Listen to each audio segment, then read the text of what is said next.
السلام علیکم ورحمۃ اللہ وبرکاتہ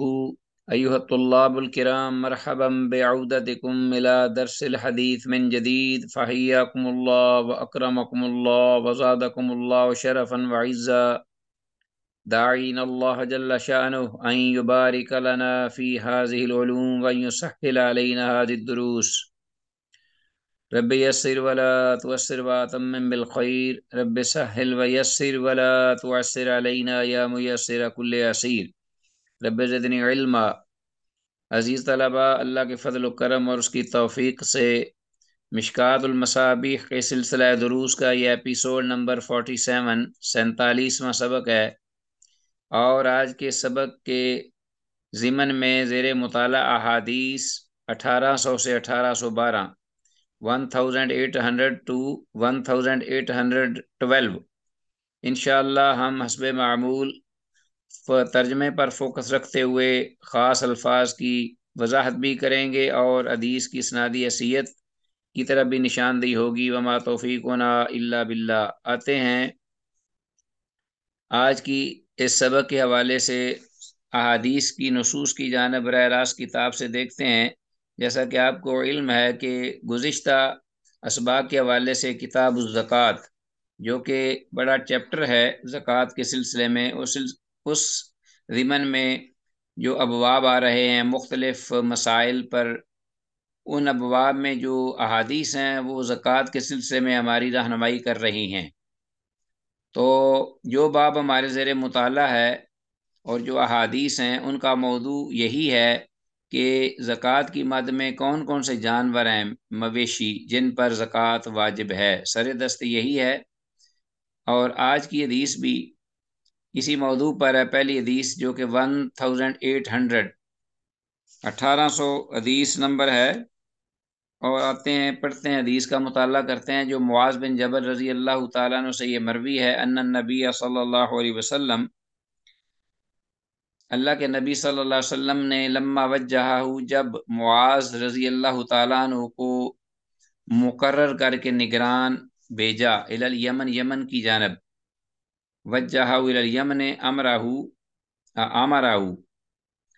تو معاذ رضی اللہ تعالیٰ عنہ خود اس حدیث کے راوی ہیں، کہتے ہیں کہ ان النبی صلی اللہ علیہ وسلم لما وجہہ الی الیمن، جب اللہ کے نبی صلی اللہ علیہ وسلم نے انہیں بھیجا نگران مقرر کر کے یمن کی جانب، امرہ، آپ نے انہیں حکم دیا ان یاخذ من البقر، کہ وہ زکوٰۃ کی مد میں جو گائیں ہیں، گائیں یا بھینسیں وغیرہ، بھینس بھی اسی حکم میں آئے گی،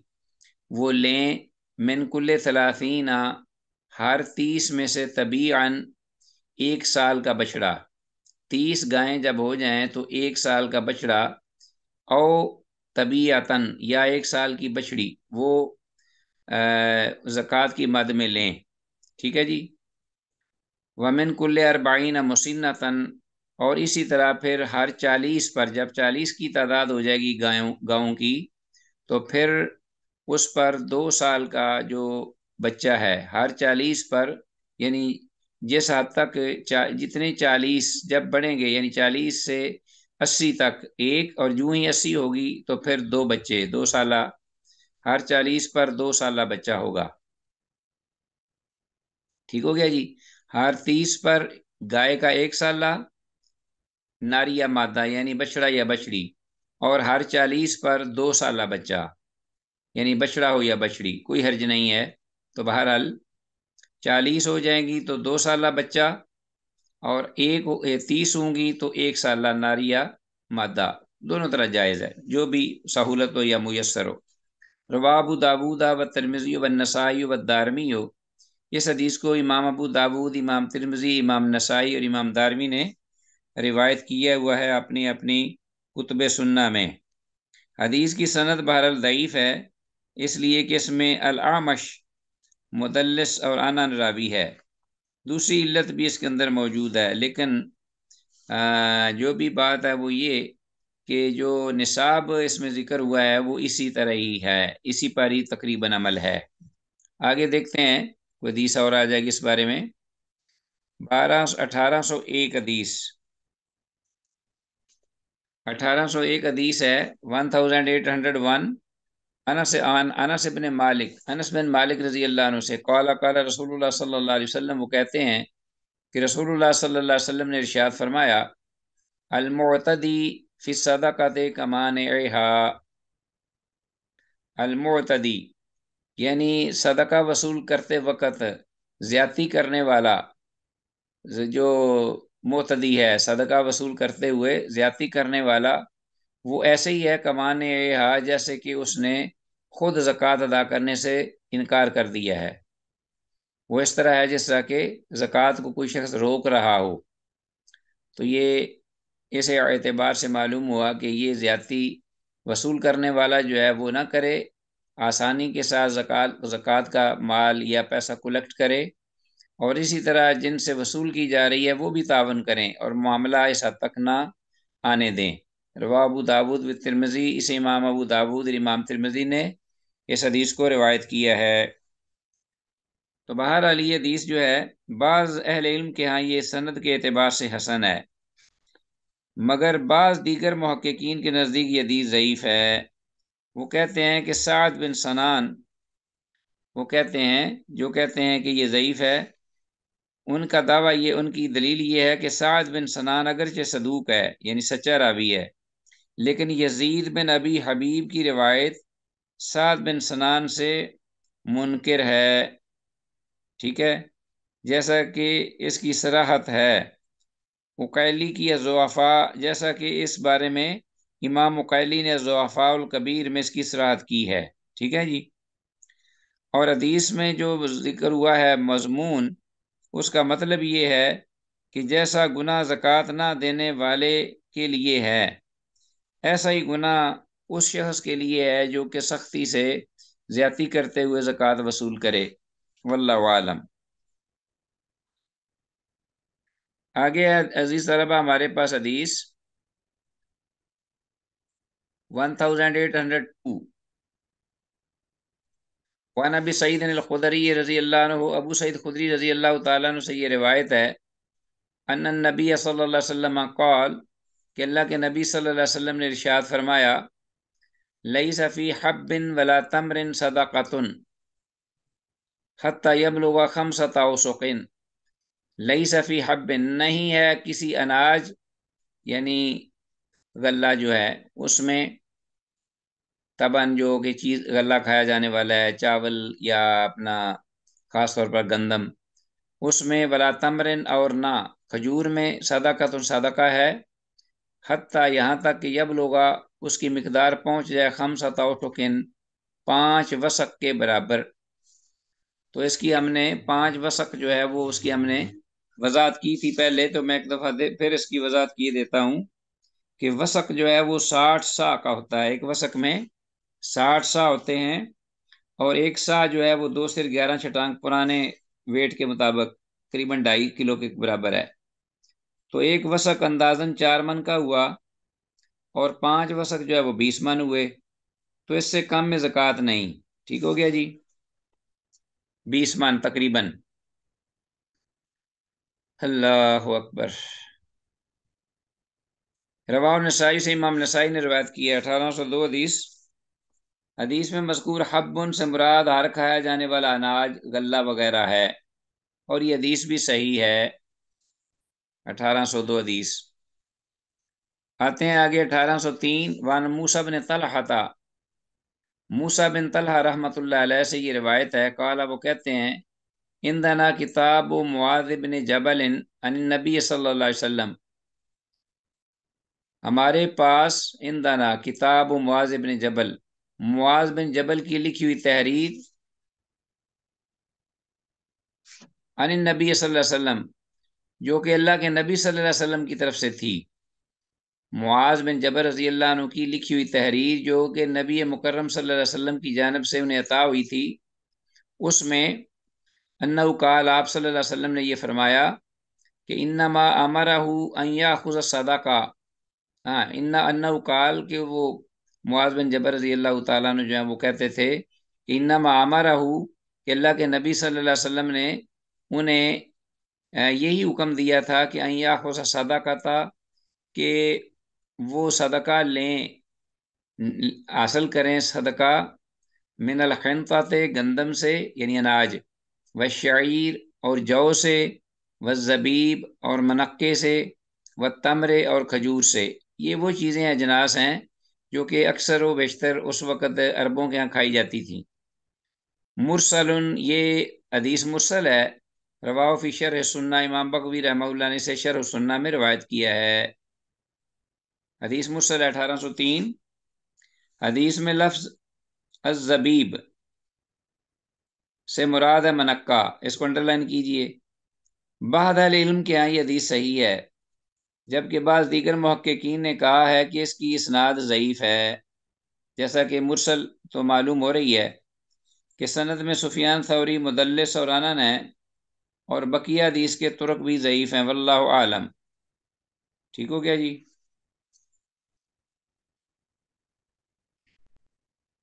اس کے علاوہ اس حدیث کے فوائد میں سے یہ بھی ہے،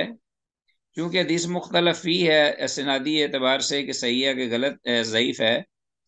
تو بہرحال اگر ضعیف بھی ہے تو اس کا جو مضمون ہے اس کے اندر یہ درست ہے، صحیح ہے، اس میں کوئی کسی کو کلام نہیں اور نہ ہی کوئی اختلاف ہے۔ سند کے اعتبار سے بعض کہتے ہیں ٹھیک ہے، بعض کہتے ہیں صحیح نہیں ہے، اور جو کہتے ہیں ضعیف ہے وہ کہتے ہیں کہ سند میں سفیان ثوری مدلس اور انن ہے، واللہ عالم۔ علماء اہل حدیث کے نزدیک زمین کی ہر اس پیداوار میں زکوٰۃ ہے جو ذخیرہ بن سکے، جب وہ 5 وسق یا زیادہ مقدار میں ہو، 5 وسق یا سے زیادہ مقدار میں ہو، اور وہ زمین کی پیداوار ذخیرہ ہو سکے، یعنی اس کو رکھا جا سکے، ہاں جی، گوداموں میں رکھا جا سکے اور وہ رہ سکے باقی، اور جو چیز ذخیرہ نہ بن سکے، مثلا ترکاریاں وغیرہ، پھل اور یہ جو ہوتے ہیں سبزیاں وغیرہ، تو اس میں زکوٰۃ نہیں ہے۔ یہ علماء الحدیث کی بات ہے کہ زمین کی وہ پیداوار جو ذخیرہ ہو سکتی ہے اس میں یہ زکوٰۃ ہوگی، جو ذخیرہ نہیں ہو سکتی، مثلا پھل وغیرہ اور سبزیاں جو خراب ہو جاتی ہیں کچھ دیر، ایک دو دن میں، ان میں زکوٰۃ نہیں ہے، واللہ عالم۔ علماء الحدیث کا یہی صحیح معلوم ہوتا ہے، زیادہ درست، واللہ عالم۔ آگے ہمارے پاس حدیث ہے 1804، وان عطاب بن اسید، عطاب بن اسید رضی اللہ عنہ سے یہ روایت ہے، ان نبی صلی اللہ علیہ وسلم قال فی زکوٰۃ القروم، اللہ کے نبی صلی اللہ علیہ وسلم نے انگوروں کی زکوٰۃ کے بارے میں یہ ہدایت فرمائی کہ انہا تخرسو، کہ بے شک انگوروں کی جو زکوٰۃ ہے اس کے لیے انگوروں کا جو پھل ہے اس کا اندازہ لگایا جائے گا، انہا تخرسو، انگوروں کا یعنی پھلوں کا، گچھوں کا اندازہ لگایا جائے گا، کما تخرس النخل، جس طرح کے کھجور جو پھلوں اپنا ہوتا ہے، خوشے پر کھجور ہوتی ہے، کھجور کا پھل، اس کا اندازہ لگایا جاتا ہے۔ سمت ودہ زکوٰۃ زبیبن، پھر اس کی زکوٰۃ ادا کی جائے گی منقے کی شکل میں، انگور کی، یعنی جب وہ خشک ہو جاتا ہے، جسے ہم کشمش بھی کہتے ہیں۔ منقہ اور کشمش تقریباً ایک ہی چیز ہے، کیونکہ منقہ ذرا بڑا ہوتا ہے، اور منقہ چونکہ عرب کے ہاں جو انگور تھا وہ بڑا، آج بھی بڑا انگور ہے، موٹا، اس کو خشک کیا جائے تو وہ منقہ بن جاتا ہے تقریباً، اور ہمارے یہاں جو انگور ہے اس کو اگر خشک کیا جائے تو وہ کشمش بن جاتی ہے، تو تقریباً یہ ایک ہی چیز ہے۔ کما تودع زکوٰۃ النخل تمرن، جس طرح کے کھجور کی زکوٰۃ جو ہے وہ خشک چھوارے سے ادا کی جائے گی، اندازہ لگایا جائے گا انگوروں کا گچھوں پر، اسی طرح جس طرح کہ کھجور جو ہے وہ خوشے میں ہو تو وہ اس کا بھی اندازہ لگایا جاتا ہے، لیکن کھجور کی جو زکوٰۃ ہے وہ دی جاتی ہے خشک چھواروں سے، جب کھجور نیچے اتر جاتی ہے، خشک ہو جاتی ہے۔ اسی طرح انگور جو ہے اس کا بھی منقے سے اس کی زکوٰۃ ادا کی جائے گی، رواه ترمذی و ابو داود۔ تو گویا کہ یہ دونوں چیزیں اس وقت تھیں، انگور بھی تھا اور کھجور بھی تھی، تو دونوں کی زکوٰۃ کی ادائیگی میں دونوں کو ایک دوسرے پر قیاس کیا گیا ہے۔ ابو داود امام ترمذی نے اس کو روایت کیا ہے۔ اچھا جی، یہ حدیث ہے، حدیث اعضا کی سند ضعیف بھی ہے کہ سعید بن المسیب نے عطاب بن سعید سے کچھ نہیں سنا۔ لو جی، سعید بن مسیب، عطاب بن سعید سے سعید بن مسیب جو ہیں رحمہ اللہ، وہ انہوں نے عطاب بن سعید سے سنا ہی نہیں، تو حدیث جو ہے وہ اس میں انقطاع آ گیا، حدیث ضعیف ہو گئی۔ حدیث میں لفظ القروم کا مطلب ہے انگور، مطلب یہ ہے کہ جب انگور اور کھجور میں مٹھاس آ جائے، یعنی خوش و پاری ہوں دونوں چیزیں، اور ان میں مٹھاس آ جائے یعنی پکنی شروع ہو جائیں، تو کوئی ماہر شخص یہ اندازہ کرے گا کہ جب یہ پھل خشک ہوگا تو اس قدر ہوگا، تو جو ایکسپرٹ ہے اس کو بلایا جائے گا، تو وہ اندازہ لگا لے گا بڑی آسانی سے، اور لگا لیتے ہیں کہ جب یہ پھل جو ہے اگر خشک ہو جائے گا تو اس کی مقدار کیا ہوگی، تو اگر تو مقدار اس کی نصاب کی حد تک پہنچ جائے گی تو اس سے زکوٰۃ ادا کی جائے گی، جب وہ خشک ہو جائے گا تو اس میں زکوٰۃ ادا کی جائے گی، اگر نہ پہنچے تو اس سے زکوٰۃ ادا نہیں ہوگی۔ جیسے 20 من پرانے ویٹ کے مطابق جو ہے پیمانہ جو ہے ہم نے ذکر کیا ہے، 5 وسق۔ اچھا جی، آگے ہمارے پاس 1805 ان سہل بن ابی حثمہ تھا، سہل بن ابی حثمہ،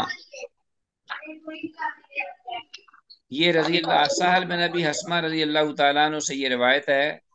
حدث، انہوں نے یہ حدیث بیان کی، یہ بات یہ انہوں نے بیان کی، ان رسول اللہ صلی اللہ علیہ وسلم کان یقول، کہ بے اچھا شک یہ رسول علی صلی اللہ شان علیہ ہے، ہم وسلم، آپ کا منہ توڑ دے رہے ہیں۔ پلیز پلیز پلیز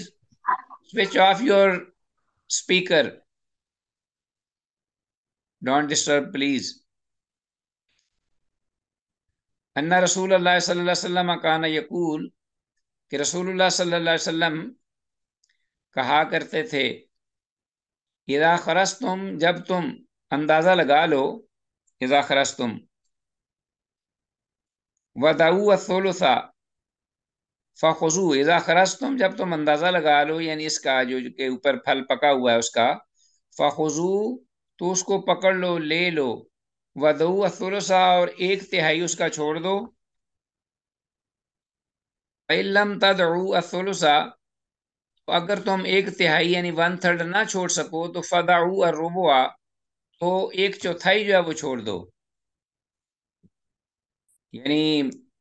اندازہ کر لو کہ یہ جو چیز ہے یہ نصاب کو پہنچ گئی ہے، زکوٰۃ کی حد کو پہنچ گئی ہے، اور اس میں سے زکوٰۃ ادا ہوتی ہے، تو جب اندازہ ہو جائے صحیح تو پھر زکوٰۃ وصول کر لو، لیکن اس کا ایک حصہ جو نا، تیسرا حصہ وہ چھوڑ دو، اور اگر تم تہائی نہ چھوڑو تو چوتھائی حصہ چھوڑ دو، اسی میں احتیاط ہے، تو 3 حصے جو ہیں وہ لے لو، تو یہ اندازے کی بات ہے، باقی بقیہ معاملہ جب کلیئر ہوگا تو اس وقت آدمی جو ہے وہ بقیہ کمی بیشی بعد میں پوری کر سکتا ہے۔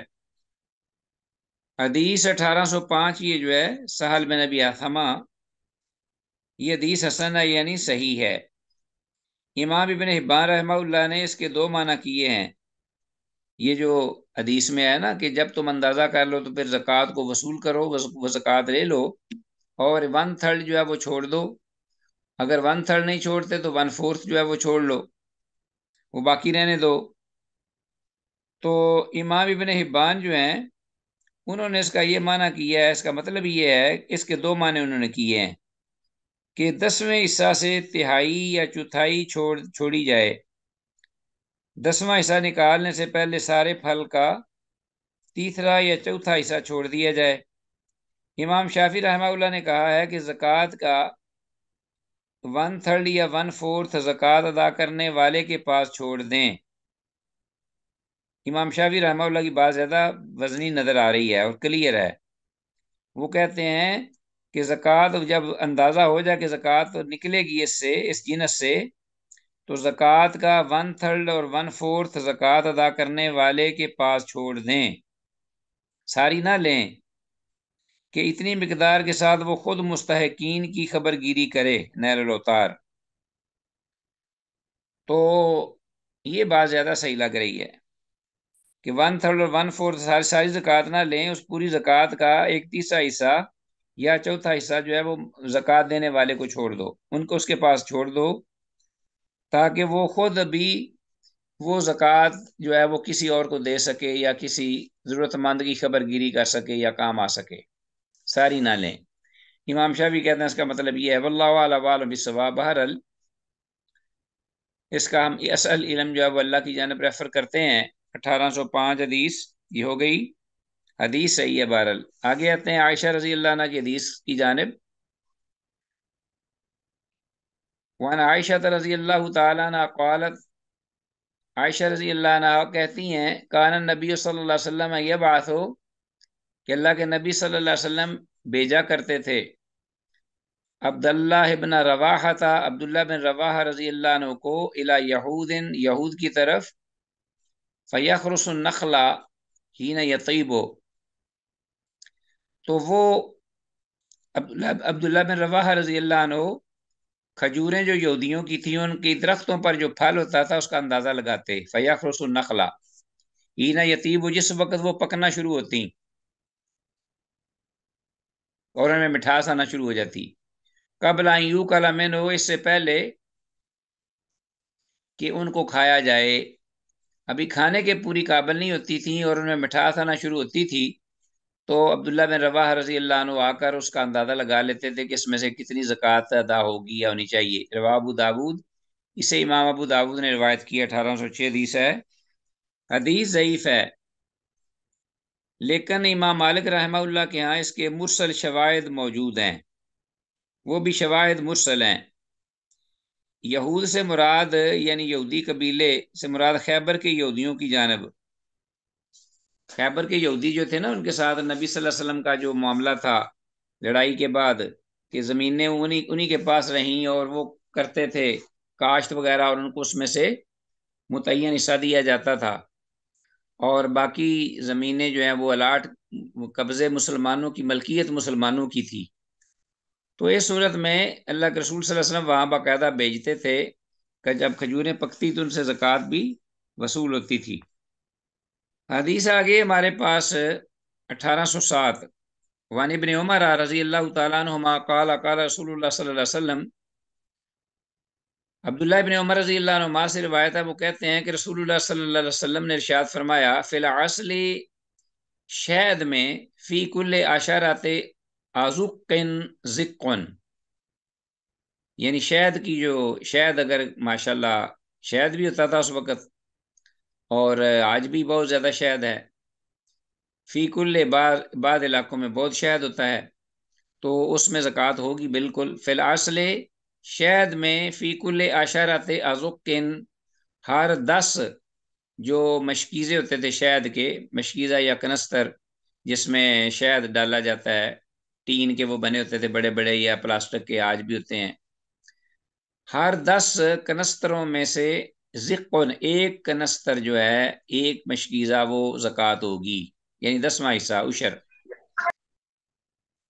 رواه ترمذی، امام ترمذی نے روایت کیا، وقال فی اسنادی مقال، اور امام ترمذی کہتے ہیں کہ اس حدیث کی سند میں کلام ہے، یعنی صحیح نہیں، ولا یصح عن النبی صلی اللہ علیہ وسلم فی هذا الباب کثیر شیء، تو کہتے ہیں کہ اللہ کے نبی صلی اللہ علیہ وسلم سے اس باب میں، ہاں جی، کوئی بھی چیز زیادہ صحیح ثابت نہیں۔ ٹھیک ہو گیا جی، شہد کے بارے میں اندازہ ہی لگایا جائے گا اور قیاس کیا جائے گا دوسری جنس پر، اس کا وزن دیکھ کر، نبی صلی اللہ علیہ وسلم سے کوئی چیز صحیح طور پر ثابت نہیں ہے، کلیئر۔ 1807 حدیث ہے، تو حدیث حسن ہے، حدیث صحیح ہے، حدیث کی سند ضعیف ہے، مگر ابو داود کے ہاں اور امام ابن ماجہ کے ہاں اور دیگر کے نزدیک اس کے شواہد ہیں، اس لیے بعد نے اس کو حسن کہا ہے، حسن درجے کی حدیث ہے، حسن درجے پر پہنچ جاتی ہے شواہد کی وجہ سے، اور بعض کہتے ہیں کہ یہ جو سند ہے اس کی، یہ سند ضعیف ہے۔ ابو داود کے ہاں اور امام ابن ماجہ، امام ابو داود اور امام ابن ماجہ رحمہم اللہ کے ہاں اور دیگر محدثین کے نزدیک اس کے شواہد موجود ہیں، واللہ عالم۔ حدیث میں مذکور لفظ جو زقن ہے، اس کا مطلب ہے مشک، یعنی کنستر، یعنی برتن جس میں شہد ڈالا جاتا تھا اس وقت، خاص قسم کے تھے، آج بھی ہوتے ہیں خاص قسم کے۔ اور آزکن اس کی جمع ہے آزکن، زکن کی جمع آزک، زک سنگولر ہے اور آزک یہ پلورل ہے، اس کی جمع۔ حدیث کی سند میں صدقہ ابن سمین ضعیف راوی ہے، اور اس باب میں یہی احادیث مروی ہیں، مگر اہل حدیث کا اس پر عمل ہے کہ شہد سے 10واں حصہ لیا جائے گا،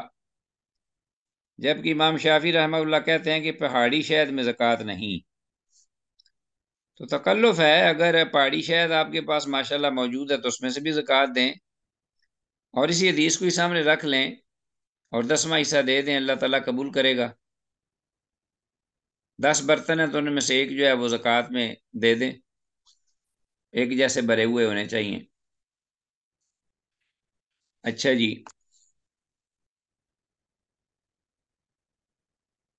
باقی یہ ہے کہ شاید اس انداز سے ہمارے یہاں نہیں کھایا جاتا جس طرح کے اناج کھایا جاتا ہے، اس لیے اگر کوئی کاروبار کرتا ہے تو اس کی قیمت جو ہے اس میں سے جو اس کو جمع کیا جائے گا، اس کی اپنی مالیت جو ہے اس میں اس کو داخل کیا جائے گا، اور اگر اتنا شاید کوئی بناتا ہے یا کشید کرتا ہے تو اس میں سے وہ زکوٰۃ دے دے شہد کی شکل میں۔ 1808 حدیث ہے،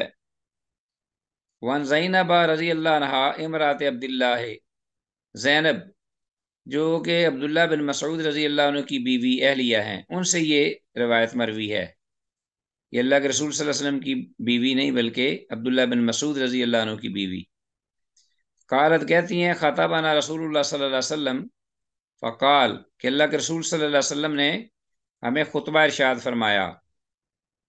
فقال تو آپ نے فرمایا، یا معاشر النساء، اے عورتوں کے گروہ، تصدقنا صدقہ کیا کرو، ولو من حلی کننا، خواہ تم اپنے زیوروں میں سے ہی ادا کر لیا کرو زکوٰۃ، فإن کننا، بس بے شک تم، اکثر والے جہنم یوم القیامہ، جہنم میں قیامت کے دن بہت زیادہ اہل جہنم میں سے تم کی کثیر تعداد اہل جہنم میں سے ہوگی تم قیامت کے دن، کیونکہ قیامت کے روز اہل جہنم میں سے تمہاری بہت زیادہ تعداد ہوگی۔ فإن كنا اکثر اہل جہنم یوم القیامہ، رواه ترمذی، اسی امام ترمذی نے روایت کی ہے۔ اور بھی احادیث آتی ہیں جو اس بات کی طرف نشاندہی کرتی ہیں کہ عورتوں کی کثرت ہوگی جہنم میں، اور اس کی وجہ بھی رسول اللہ صلی اللہ علیہ وسلم نے بیان فرمائی۔ وَالْعِيَاذُ بِاللَّهِ 1808 حدیث، حدیث صحیح ہے، اور اس کی اصل بخاری اور مسلم رحمہ اللہ کے ہاں موجود ہے، امام بخاری امام مسلم کے ہاں حدیث ہے، اس کی اصل موجود ہے۔ صحیح مسئلہ کے مطابق عورت کے مستعمل زیورات سے میں بھی زکوٰۃ ہے، جو عورت زیور استعمال کرتی ہے نا اس میں بھی زکوٰۃ دینی چاہیے، زیادہ احتیاط اسی میں ہی ہے، اگرچہ بعض یہ کہتے ہیں، امام ابو حنیفہ اور اہل حدیث کا یہی مسلک ہے، اور یہی زیادہ احتیاط کے قریب ہے، احتیاطاً، کہ جو زیور عورت پہنتی ہے، بقیہ جو 3 ائمہ ان کے نزدیک جو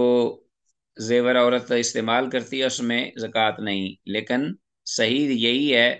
کہ جو استعمال ہو یا غیر مستعمل ہو اس میں سے زکوٰۃ دینی چاہیے عورت کو، یہ احتیاط کا تقاضا ہے، کیونکہ جو زکوٰۃ ہے یہ ایک رکن ہے، اور اس بارے میں شک کا معاملہ اس کو ختم کرنا چاہیے، شک سے نکلنا چاہیے اور یقین کی طرف آنا چاہیے۔ 1809 عمر بن شعیب بن نبی ان جدی، عمر بن شعیب سے روایت ہے، وہ اپنے باپ سے، اور وہ ان کے باپ جو ہیں وہ اپنے دادا سے، یعنی عبداللہ بن عمر بن عاص رضی اللہ عنہما سے یہ روایت کرتے ہیں، ان امرأتین، کہ بے شک 2 عورتیں، اتتا، دونوں آئیں، رسول اللہ صلی اللہ علیہ وسلم، اللہ کے رسول صلی اللہ علیہ وسلم کے پاس، وفی ایدیہما سواران من ذہب، اور ان دونوں کے ہاتھوں میں سواران کنگن تھے، من ذہب، سونے کے کنگن جو ہیں انہوں نے پہنے ہوئے تھے، یعنی ان دونوں کے ہاتھوں میں سونے کے کنگن تھے، سواران من ذہب،